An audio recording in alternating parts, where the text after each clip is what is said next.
On refait le Mac, le podcast. Chaque semaine, vous retrouvez sur le site www.onrefaitlemacom, mais également sur notre chaîne sur YouTube, sur Dailymotion, sur Watts, sur Vimeo, mais également sur Clubic et désormais sur le CD-ROM d'iCreate que voici tous les mois le meilleur dont on refait le Mac. Le débat donc sur l'actualité et l'usage du Mac, de l'iPod, de l'iPhone et de l'iPad. Cette semaine, on va parler du netbook, de l'iPad. Est-ce que Apple va dézinguer les netbooks? Tous les détails, c'est dans le sommaire.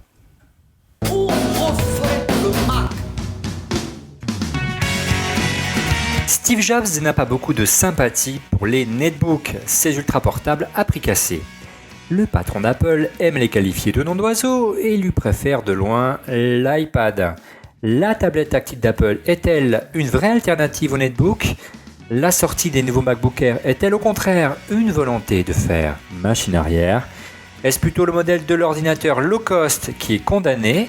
On refait le Mac épisode 37. Apple va-t-elle tuer le netbook?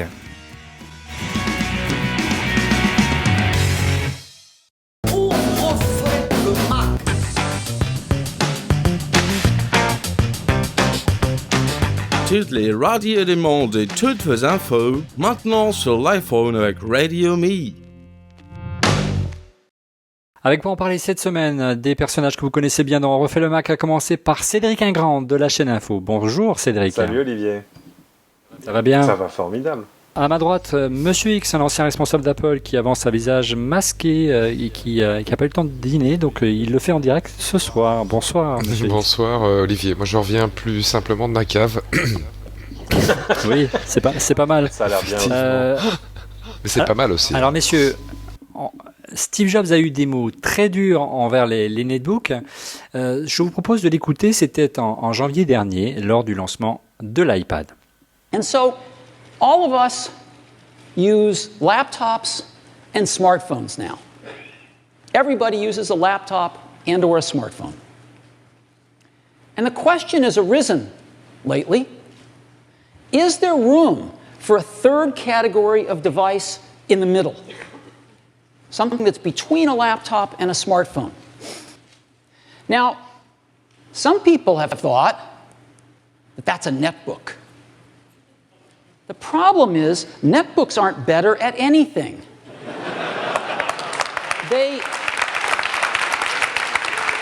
They're slow, they have low quality displays, and they run clunky old PC software.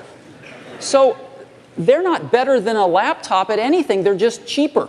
They're just cheap laptops. And we don't think that they're a third category device.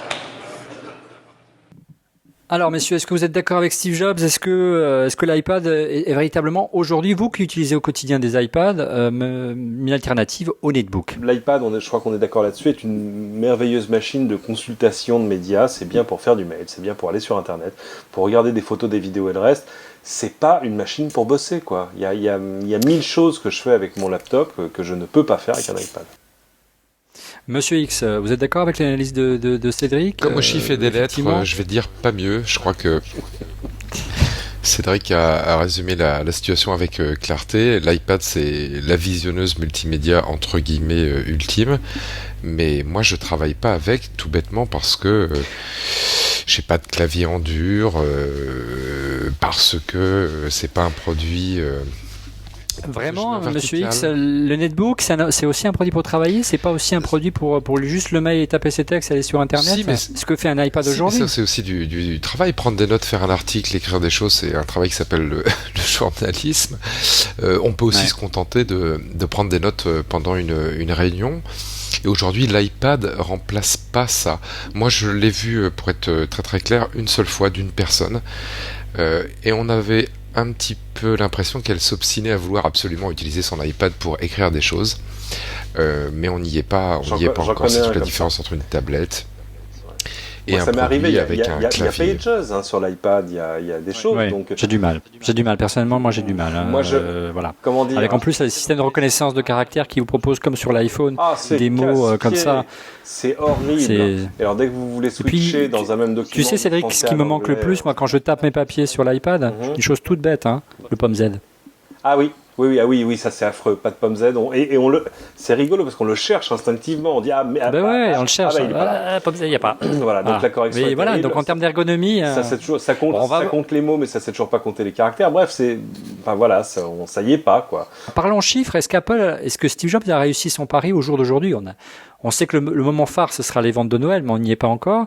En gros, Apple aurait écoulé 7 millions d'exemplaires de sa tablette tactile, si on en croit les chiffres donnés par Apple lors de ses résultats financiers.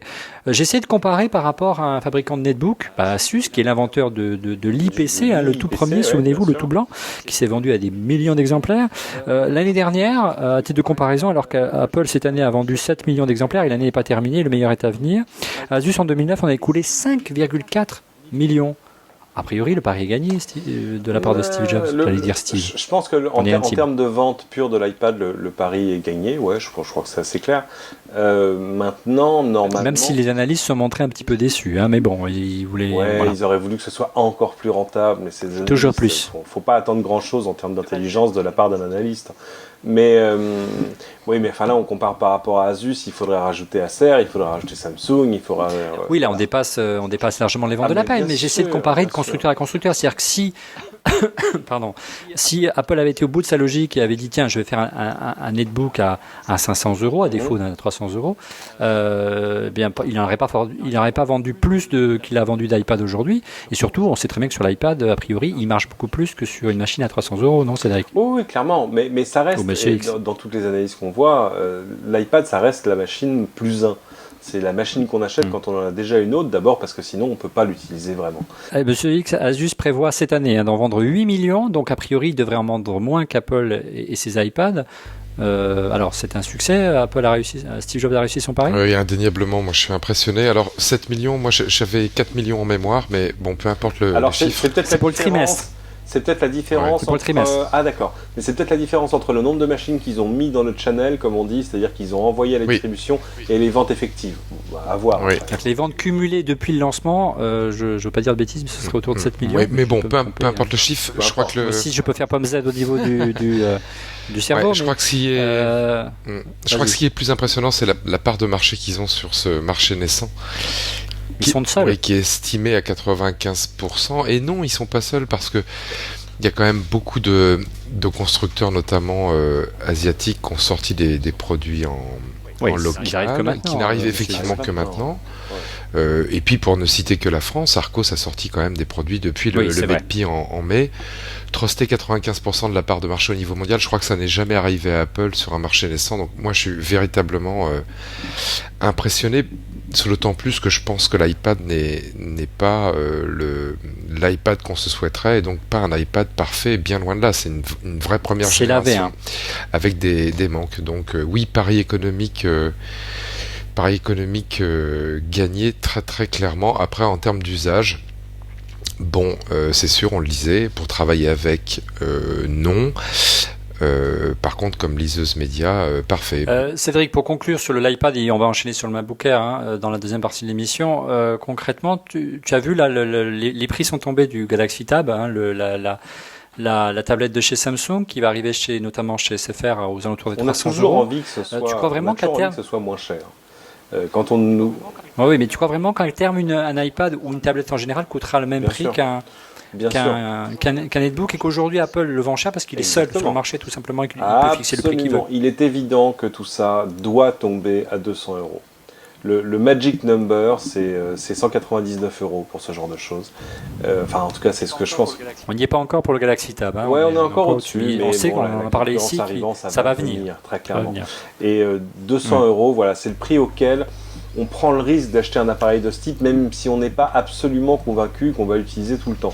Maintenant, les retours... Cédric, petite nuance ou petit aparté, quand tu achètes chez SFR ou Orange un Galaxy Tab à 299 euros TTC, tu prends un abonnement data pour 24 mois. T'en prends pour cher. Il faut qu'on en parle. Et on en prend pour cher, t'en prends pour 1200 euros sur 24 mois. Qui va payer cet abonnement si je l'offre en cadeau à Noël? Monsieur X, après tout, beaucoup de gens le font déjà pour des netbooks, pour avoir des netbooks à 150 ou 200 euros. Alors je ne sais pas s'ils utilisent vraiment leur abonnement, mais... avec des clés 3G, des choses comme ça. Alors c'est pas forcément des engagements en illimité, hein, c'est des forfaits rechargeables, mais voilà. Mais c'est vrai que c'est une vraie question. Est-ce qu'il y a là aussi la place aujourd'hui pour, Parce que le Galaxy Tab est en vente sur les sites e-marchand en France depuis très très peu, nu, sans abonnement, et le prix c'est 699 €, plus cher que l'iPad. Il faut quand même le rappeler. La version 3G, c'est le même prix que la version 3G. Mais il est 3G, il a la caméra, il a etc. Ah ouais, non, bien sûr, absolument. Mais je pense que le prix naturel de ces tablettes, et c'est probablement ce qui explique les prix très agressifs qu'on a vus chez Arcos, c'est en tout cas sans 3G, clairement, d'être autour de, selon les modèles, 150 à 300 €. On va voir la réponse très vite, mais c'est vrai que d'ici quelques mois, je pense que les choses, les couteaux vont être aiguisés et que les prix devraient chuter. Donc tout va mieux dans le meilleur des mondes pour Steve Jobs et pour Apple. Hein. Son pari semble réussi. Puis patatras, récemment, Apple a lancé. Allez, je frime un peu. Je me fais plaisir. Ça. Oui, ça tient dans le cadre, c'est que vraiment c'est tout petit, un petit MacBook Air. C'est un Apple Store chez toi, c'est pas possible. Oui, non, mais j'ai une attachée de presse qui m'aime bien, je l'embrasse d'ailleurs. Voilà. Tourne la caméra qu'on voit le Genius Bar. Il est où ton t-shirt bleu? Allez, vas-y. Et donc tout allait bien dans le meilleur du monde. On avait une stratégie qui était à peu près claire. On ne fera pas de netbook. On va faire de l'iPad, et puis on avait dit dans cette émission qu'a priori on s'était même moqué de Monsieur X, puisque lui il a un MacBook Air, l'ancien, on lui disait c'est mort, il n'y en aura plus de MacBook Air, puis là patatras, il nous sort un super MacBook Air, non seulement à un prix qui est quand même beaucoup moins cher que le précédent, mais surtout dans un form factor qu'on rêvait depuis des années, nous les fanboys de la première heure, et là c'est un netbook, et là personnellement Cédric, moi je comprends plus rien de la stratégie Steve Jobs. Hein. Moi, je l'ai eu dans les mains plusieurs fois, et oui, de fait, il a failli me le voler tout à l'heure, il voulait pas me le rendre. Absolument. Non, mais c'est vrai, parce que il avait disparu. Non, mais il y a des choses qu'on voit pas dans les démos, il y a des choses qu'on voit pas dans les vidéos, mais l'écran est remarquable. Tu me montrais tout à l'heure, le son est tout à fait formidable pour une machine de ce format-là. Le son en stéréo est épatant, Ouais, c'est ça. Enfin, c'est assez épatant, donc c'est un super vraiment, netbook. Et puis surtout, il est beaucoup moins cher que le produit qu'a sorti Apple il y a 2 ans, où le netbook était un produit vraiment très haut de gamme, vraiment le produit de super netbook de représentation. Attention, à un prix de super netbook, parce que le prix d'entrée dans la Galaxy, là, c'est, je parle pas de la Galaxy Tab, là c'est 1 000 €. Donc on est exactement au niveau de ce qu'était le MacBook normal d'entrée de gamme. Monsieur X, vous qui êtes un utilisateur de MacBook Air depuis pas mal de temps maintenant, comment comprendre ce revirement de Steve Jobs, qui, bon, c'est pas la première fois qu'il annonce quelque chose et qu'il fait le contraire 6 mois plus tard. Mais... C'est même systématique. Si même systématique. Si Steve Jobs je fais l'étonner, je suis dans mon rôle. Je tiens à dire que de temps en temps, je joue un rôle dans cette émission. Si Steve Jobs dit ça ne m'intéresse pas, c'est que ça sort dans 1 an. S'il dit c'est un peu rentemplant des fois, Steve Jobs, c'est ça. Ah, mais c'est terrible. Personne ne va lire de livres sur une tablette. C'est totalement ridicule. Etc. Et puis sur l'iPad. Pourquoi voudriez-vous qu'on fasse un téléphone? Enfin, tout ça. Oui, ça sert à rien. Ça sert à rien. Et puis, Motorola ne fera... Bon, bref. Ouais, exactement. Monsieur X, concrètement, est-ce qu'aujourd'hui, il complique pas un petit peu la tâche des acheteurs en disant, voilà, maintenant, moi, j'hésiterais. Aujourd'hui, si j'avais pas un iPad et que je devais l'acheter demain, j'hésiterais vraiment entre un MacBook Air et un iPad, Monsieur X. Alors, pas du tout, moi. Alors, vraiment pas du tout. Je rejoins Cédric sur le fait que va devenir le MacBook. On va le voir assez rapidement, moi je pense, mais je pense que c'est purement et simplement la fin du MacBook. Je suis d'accord avec Cédric, je vois pas comment ça. MacBook blanc. blanc. Mais ça, là, on n'est pas dans les D-Books, c'est un ordinateur portable. Non, mais, mais ça pour toi, c'était l'entrée de gamme, c'est la fin de l'entrée de gamme. Il va tuer l'entrée de gamme des portables. Absolument. Aujourd'hui, un ordinateur portable, c'est un ultra portable. C'est ce qui s'était passé côté PC, hein, Olivier. Il va se passer la même chose. Là, il va y avoir une cannibalisation. Donc ça va. PC, je connais pas. Non, à cause de la gamme de prix, non, mais Messieurs de Clubic, bonsoir. Le MacBook Air va tuer le MacBook chez Apple. Moi, je me fouette, je me flagelle tous les soirs pour pas aller en acheter un. Je l'ai eu entre les mains. Madame Y ou Madame X, elle nous entend. Je n'en ai pas besoin, je rêve d'en avoir un. C'est un produit magnifique. Voilà. Ouais. Il n'a pas de clavier rétroéclairé, je suis quand même très déçu. Oui, c'est pas grand chose. Ils l'ont sorti, le jour où ils l'ont sorti, c'était devenu indispensable. Tout à coup, non, ça n'a plus d'intérêt. D'ailleurs, ce n'est plus dans la machine. Voilà. Après, cannibalisation iPad, MacBook Air, qui va devenir pour moi le remplacement du MacBook tout court, à mon avis assez rapidement. Non, parce qu'une fois de plus, on retombe dans ce qu'on a dit au début de l'émission sans faire de redite. Travail d'un côté et liseuse de l'autre. Et je suis désolé, moi l'iPad c'est toujours pas un outil de travail pour moi, donc il y a pas, je me pose même pas la question. Voilà. Là où je me Donc pose le une luxe question- aujourd'hui, c'est plus le MacBook Air, c'est l'iPad, on est bien d'accord. Alors pour rebondir sur ce que tu disais, Monsieur X, en 2 mots, parce qu'il va falloir conclure parce qu'on est déjà en retard. Non seulement le netbook en clair monte en gamme, d'après ce que j'ai compris, et mange les entrées de gamme de portables, mais moi, vous le savez, je vous le disais tout à l'heure, ma grande frustration, c'est de ne pas voir arriver des ultra portables. On peut les appeler des netbooks. Pour moi, c'est des ultra portables aujourd'hui chez Apple, qui soient tactiles. Ben, figurez-vous, ça existe. La preuve en images.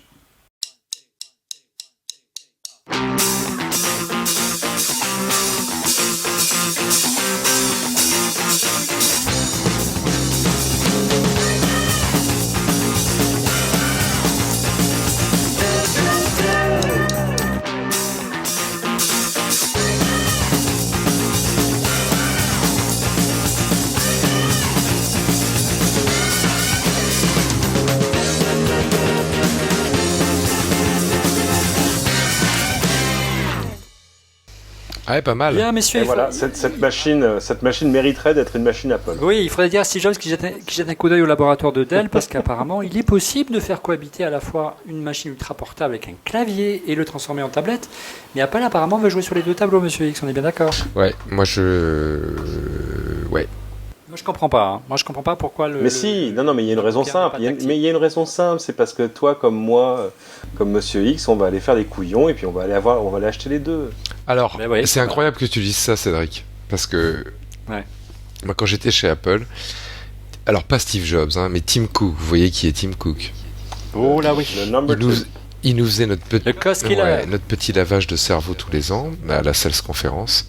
Et pendant Rappelle ce que c'était que la Sales Conference. C'est- C'était une fois par an. une fois par an, la Apple- grande messe de tous les employés d'Apple Europe. Plutôt sympa, plutôt sympa. Il y avait une visioconférence, c'est ça? Ah non, ça C'était c'était le speech de Steve 2 fois par an, ça.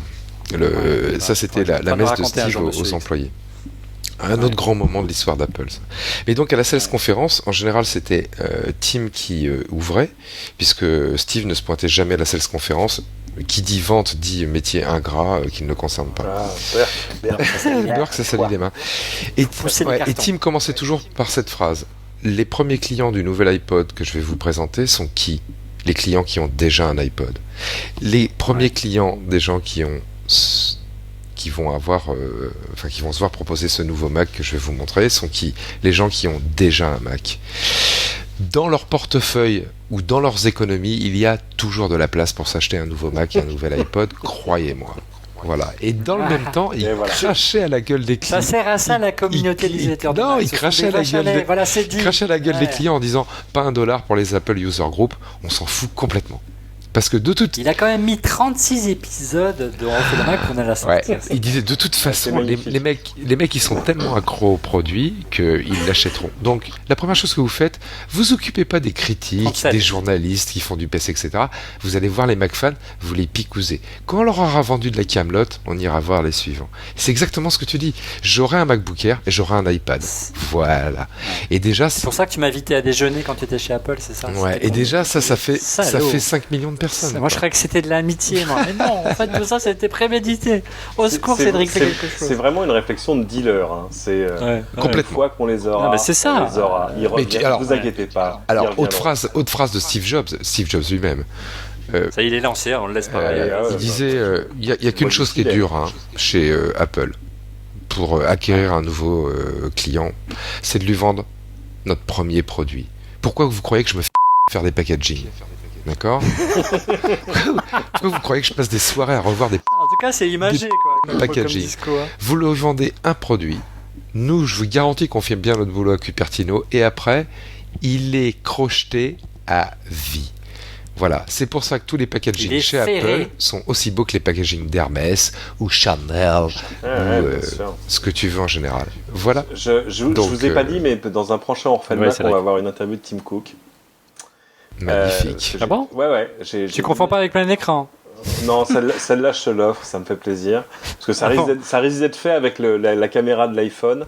Et pourquoi en fait, j'ai dîné. Tu vas lui avec sauter dessus avec la caméra, c'est ça? Pas moi, mais j'ai dîné avec un ami à San Francisco que je ne nommerai pas et qui tous les Il est jours, français. qui est français, qui tous les jours à 5h30 Je vois que tu va faire de la gym dans un club de gym dans la Silicon Valley et qui a mis Très bien. 4 mois à s'apercevoir que le mec sur le runner à côté de lui, c'est Tim Cook tous les matins. Waouh. Il aurait dû me demander. Hein. Bon, très bien. On va faire la paparazzi. On va faire les paparazzi. Ouais, Messieurs, ce sera bien la dernière fois qu'on me prêtera un MacBook Air. Oui, monsieur, ça a été long, ça a été bon. Ça montre aussi qu'il faut regarder Refait le Mac jusqu'à la fin. La preuve, monsieur X est bien lâché ce soir. On passe au coup de cœur. Messieurs, vos coups de cœur de la semaine. On commence par monsieur X. Alors moi, très simple, pendant que Apple s'est mis en grève avec l'iPhone 11, pendant ce temps-là, Adobe fait feu de tout bois avec un logiciel que je vous conseille de tester qui s'appelle ROM, comme le nom de la cité antique, bien sûr.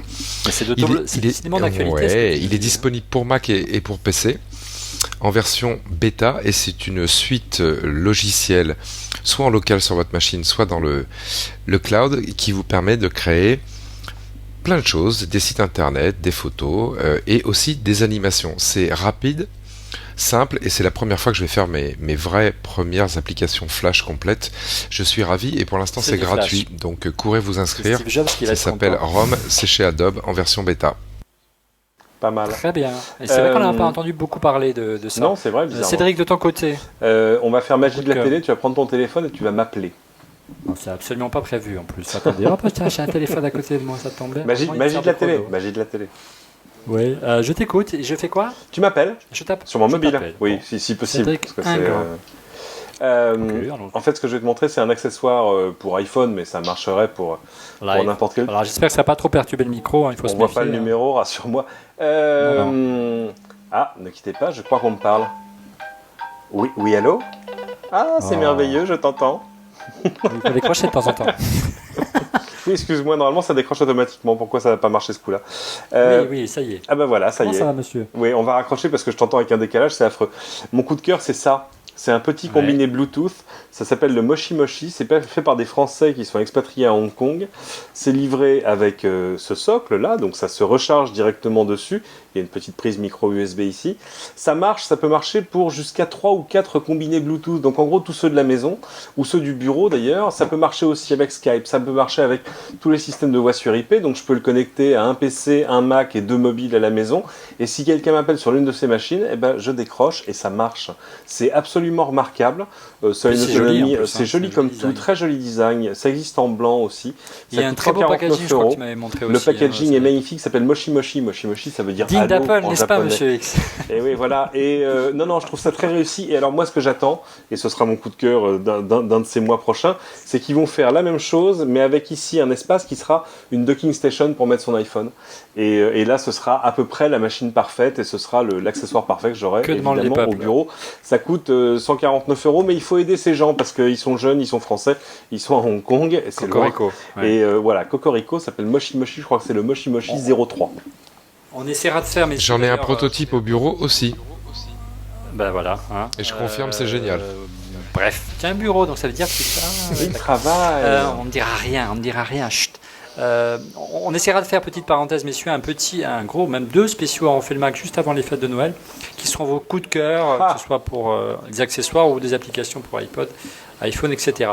Mon coup de cœur perso, moi, c'est toujours dans le monde du Bluetooth. Ça fait longtemps que je voulais me l'acheter, et puis ça y est, j'ai craqué. C'est ça. Alors, vous voyez, ça, c'est un casque de moto. Oui, ça, alors, c'est pas le casque dessus. que je me suis fait plaisir. Alors, vous voyez, c'est un peu volumineux, c'est un peu son défaut. C'est le kit de chez Parrot pour motard. C'est couplé à... C'est top. Ça, qui est une petite télécommande qui se met au guidon. Sur le guidon. Ouais. Voilà. Et avec ça, je pilote mon iPhone pour décrocher. Évidemment, j'appelle avec un système de reconnaissance vocale. Il me donne le nom de l'appelant lorsque je conduis. Je peux écouter des MP3 de mon iPod. Je peux entendre le GPS de mon iPhone qui me guide, etc. Les détecteurs de radar et même la radio, parce qu'il y a un mode FM. Ça vaut autour des 200 € et je l'ai trouvé sur le web autour des 120, 130 €. Donc profitez-en. Ah ouais, top. Il y a des promos en ce moment, il faut se faire plaisir. Merci messieurs d'avoir participé à ce 37e numéro d'On Refait le Mac. Je vous donne rendez-vous la semaine prochaine pour un numéro un peu particulier. On va essayer, si tout va bien, de faire un numéro dans les conditions de direct à Moscou. À Moscou, oui, parce qu'on va aller voir. Cédric, tu les connais bien, c'est Kaspersky.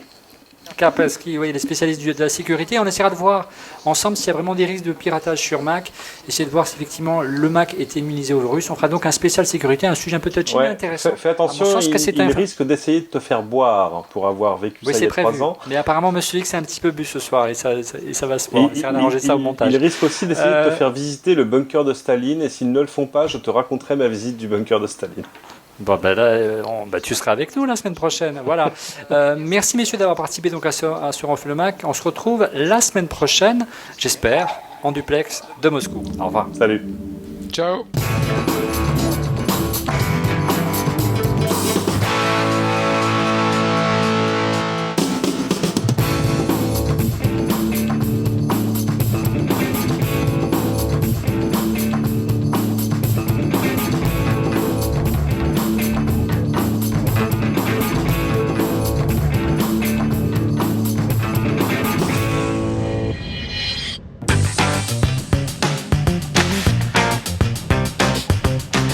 Toutes les radios du monde et toutes vos infos, maintenant sur l'iPhone avec Radio Me.